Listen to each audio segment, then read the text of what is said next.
perspective on all this, I'm pleased to say political analyst Bill Crane joins us. Bill, always great to have you with us. Your thoughts on Bush's comments in the Knesset suggesting that Democrats want to appease terrorists? Well, having watched what the president said, he said some would like to appease. And, you know, is it okay for Barack Obama to directly challenge Bush administration policy, but not okay for the president to defend his policy and take on Democrats who would do otherwise? And Senator Obama has said multiple times in multiple debates that he would have meetings that without setting any preconditions with the president of Iran, the president of North Korea, and several nations who are directly in opposition to our policy and have said they'd like to kill Americans. So I don't know what the president said was not factual, but I do think it's good for Barack Obama to be challenging John McCain and George Bush as opposed to tussling with Senator Hillary Clinton. But to use the word appease, that's a lightning rod, and you have to wonder who was the president specifically appealing to?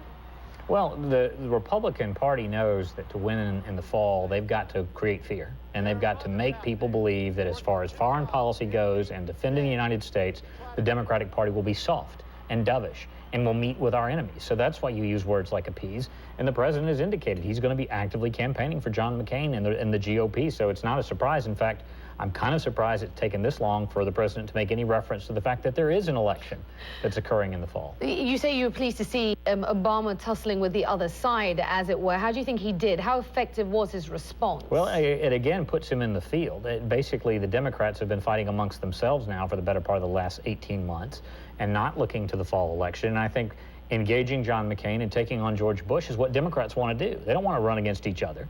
But, you know, unfortunately, the Democrats have done that. Basically for a year and a half. Well, the race is still on the Democratic side of the party. I want you to give our viewers some insight now. You know campaigns, you know how they work. Hillary Clinton, by all accounts, she's out. It's essentially done, but for the counting. He's ahead in money, he's ahead in delegates, superdelegates, popular votes, states. There's no count that he's not winning. Right. She's going to wait until June the 3rd. So what kind of conversations, and this is what I want to get from you, knowing campaigns, what kind of conversations are taking place at her headquarters right now? Well, I don't know with her, but I would assume her senior staff and advisors and possibly President Clinton are getting regular phone calls from people like Ted Kennedy and John Kerry and now John Edwards saying, for the good of the party, let's prepare for a graceful exit. Let's be ready by June 4th to say, congratulations, Barack Obama, I'll be campaigning. And I'm sure there's negotiations underway about what is going to be a massive campaign debt for the Clintons that they're going to be very quickly turning their attention to, as well as to Barack Obama's campaign. All right, well, let's turn our attention to the wider battle. And the Tennessee Republican Party launching an ad attacking Michelle Obama effectively and highlighting some comments she made earlier on in the year. Your thoughts on that and whether this is possibly going to be a familiar tactic going forward? Well, having just seen that ad, it looks like a college video project in a mass communication school. It's not professional, it's not very well done, and it plays the same Michelle Obama clip over and over again. The clip she says that for the first time I'm proud to be an American, basically, for the first time. I don't know that it'll have any impact. She's not running, for one. It's a very poorly produced ad. I'm assuming the reason it was put up now is to have an impact on Kentucky, which is going to be voting next week, Tennessee being a border state, if it's ever going to air anywhere other than the internet. But I don't otherwise think it'll have any real impact. Is this unusual, though? Yeah, it's unusual. I mean, it would be like attacking Bill Clinton right now if you're running against Hillary, or attacking Cindy McCain for not releasing your income tax. It's not. It has been done in the past to bring family in, but it's never been a successful tactic.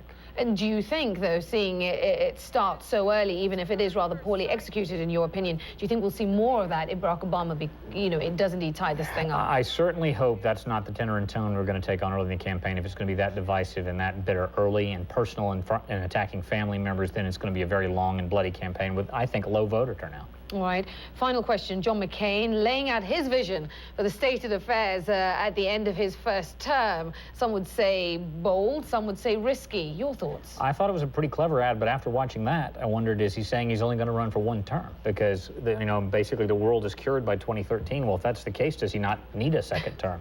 But in terms of, evoking some images that a lot of people would like to see about this country very quickly, and saying all of this is, can happen in 4 years of John McCain, I thought was a pretty clever ad. Well, there's still so much to talk about, but Bill Crane, though, we must leave it. We'll see you again next week. Take care. Many thanks.